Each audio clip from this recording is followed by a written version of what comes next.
In the conflict between Palestine and Israel, this is a short three-paragraph letter written by British Foreign Secretary Arthur Balfour to Walter Rothschild, the head of a British Jewish community, on November 2, 1977. The war arising out of what was written in this letter was going to be fought for the next 100 years. Perhaps the British government could not have imagined this. Who is wrong between Israel and Palestine? Who is right? What is the dispute between them? And what is the role of the British government in all this? This topic is one of the most controversial topics in the world, and I will try my best to remain completely neutral and discuss only facts and figures so that no one can object. There was no conflict of any kind in Palestine before World War I. The Muslim population was more here, but Jews and Christians also lived happily with them. At that time, the entire area was under the control of the Ottoman Empire. Looking at this map, the Ottoman Empire was spread over a large part of Europe, Northern Africa, and the Middle East. There were some Arab leaders who were so fed up with the role of the Ottoman Empire that they wanted to free themselves from it. In order to achieve this goal, they secretly met the British, the enemies of the Ottoman Empire. The British promised them freedom in return if they would help them in the war against the Ottoman Empire. A similar promise was made by the British to Jews in Europe. From the beginning, the Jews have been a people who had no fixed abode in the world. That is, they had no country of their own, and they were called a minority wherever they lived. The Jews in Europe were already facing a lot of hardships. They were hated, and in many places, they were even killed. But why it was so is the religious conflict behind it. For centuries, Christians believed that it was the Jews who caused the death of Jesus Christ. Because of this conflict, Christians in Europe did not tolerate Jews. The network of the worldwide Jewish community is as strong as it is today, and it was strong before. They used to call the moment of getting their own country in Palestine as Zionism. This moment was started in 1896 by a Jewish political activist named Theodor Herzl. He wrote a book whose translation in English is Jewish State.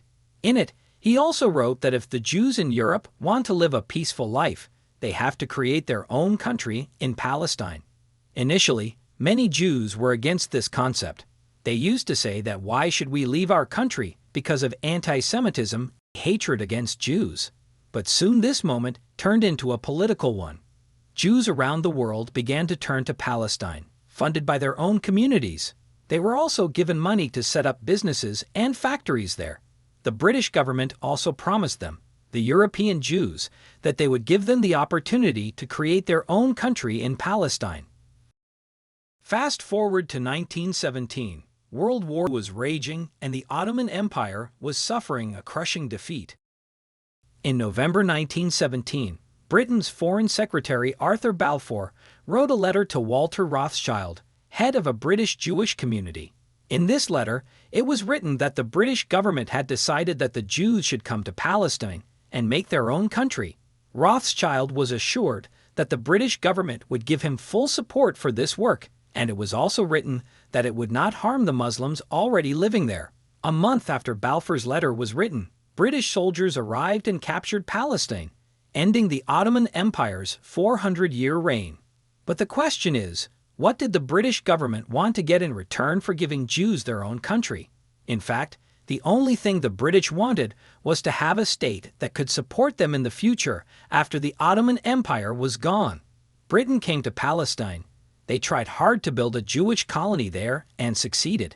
But Palestinian Arabs who lived there believed that Britain never once asked us about our independence. Arthur Balfour wrote a memorandum in 1919 stating that there was no need to ask Arabs already living in Palestine about their will. In the eyes of the Arabs of Palestine, the law made by Britain for Jews was too lenient. Jewish immigrants from all over the world started coming to Palestine.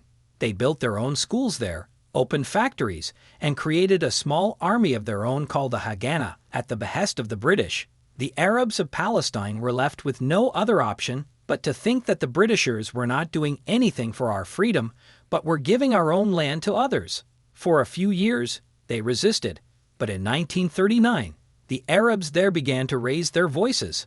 But to raise a voice in front of the British meant only one thing: betrayal. Palestinian Arabs were severely punished for doing so. Many were arrested. Some leaders were expelled from Palestine, and some were executed. But still, the Palestinian Arabs did not end their strike. On this, the British government constituted a Peel Commission to settle the matter. This commission came up with the solution that Palestine should be divided into two parts. This solution was also not accepted by the Arabs of Palestine, because the main issue was why the Palestine divide was happening. Their strike continued until 1939, when the British government's white paper was released. In this white paper, the British government published a policy keeping in view the situation of Palestine for the last 20 years. In this policy, the Peel Commission was first rejected, which ended the Arab strike. In addition, new Jewish immigrants to Palestine were banned, and Jews already in Palestine were prohibited from buying Arab land. It was also decided that within the next 10 years, Palestine would be made an independent state, and the same would be the homeland of the Jewish people. For Zionists, this white paper was nothing short of a hoax. This white paper first created a conflict between Jews and Brits. They refused to accept the white paper and launched attacks on the British government throughout Palestine, killing many local Palestinians. These attacks continued for several months, but then something bigger happened that grabbed everyone's attention. In 1939, World War II started. While this war claimed the lives of 60 million people worldwide, Hitler brutally killed 6 million European Jews in his death camps. This event is called the Holocaust. Between 1941 and 1945, 66% of Jews living in Europe were killed by Hitler. The surviving Jews were left with no other option but to go to Palestine, because firstly, it was a very holy place for them, and secondly, the Jewish community was already settled there. They started migrating to Palestine despite the immigration limits imposed there by the British. But there were still Zionists already fighting against the Britishers, against the white paper.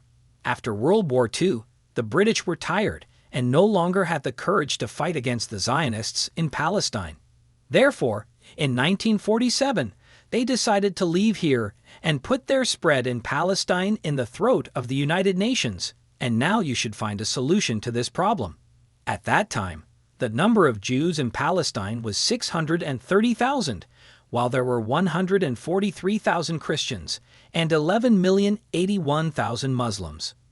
Apparently, at that time the Muslim population was clearly double that of the Jews, but the United Nations proposed to give 55% of the land to the Jews in the partition plan of Palestine.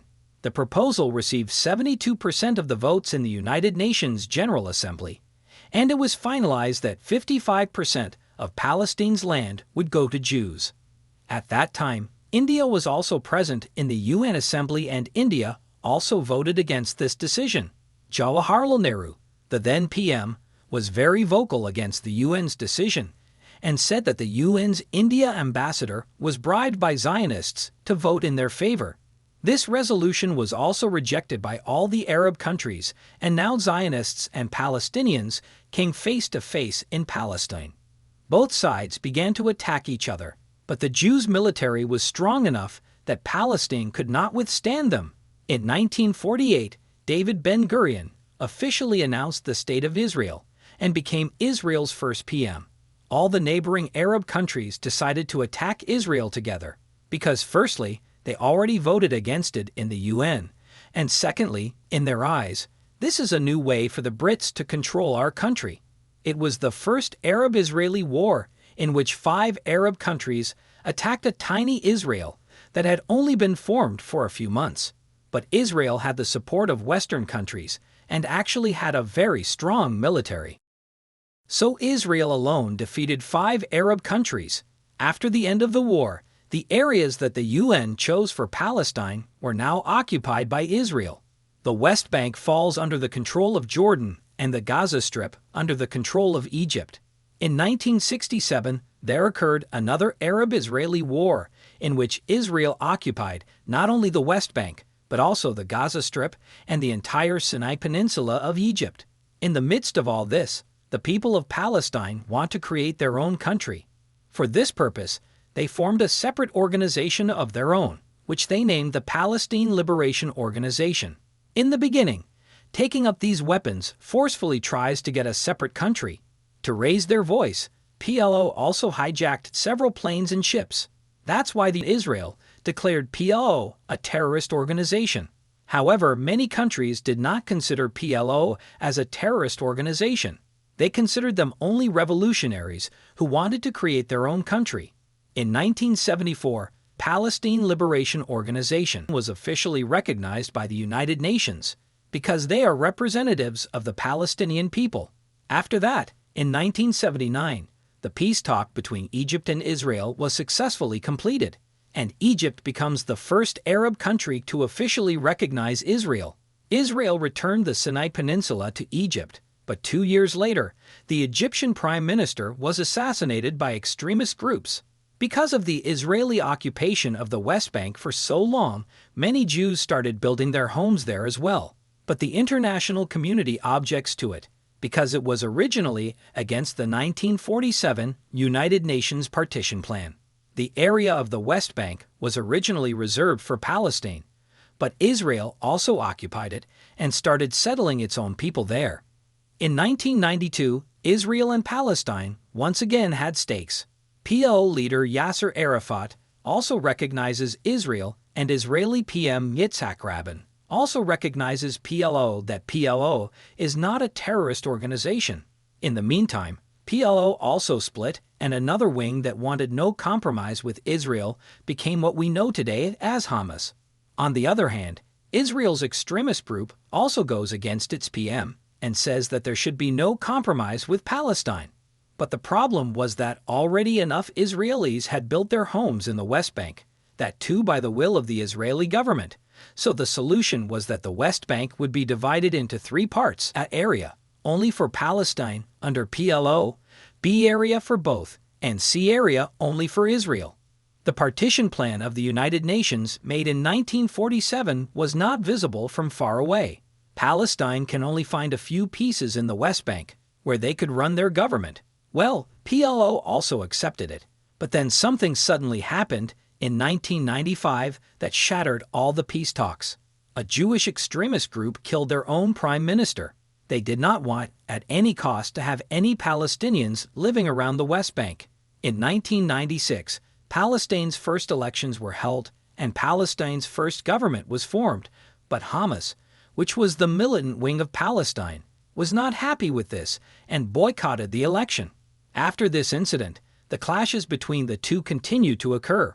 In order to avoid this, Israel built a concrete wall around its settlements in the West Bank, which made it more difficult for Palestinians to live there. Then in 2006, there occurred re-elections in Palestine, and this time Hamas won. It started a civil war between PLO's party and Hamas. Palestine was divided into 2 parts. Today, Hamas holds the Gaza Strip.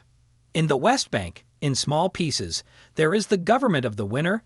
Rockets are fired at Israel from the same Gaza Strip, which is why Israel narrowed the circle around the Gaza Strip. A huge fence has been erected. Today, there usually occurs war between Hamas and Israel. This was the conflict between Israel and Palestine, which has changed its form for the last 100 years and makes its presence felt till today.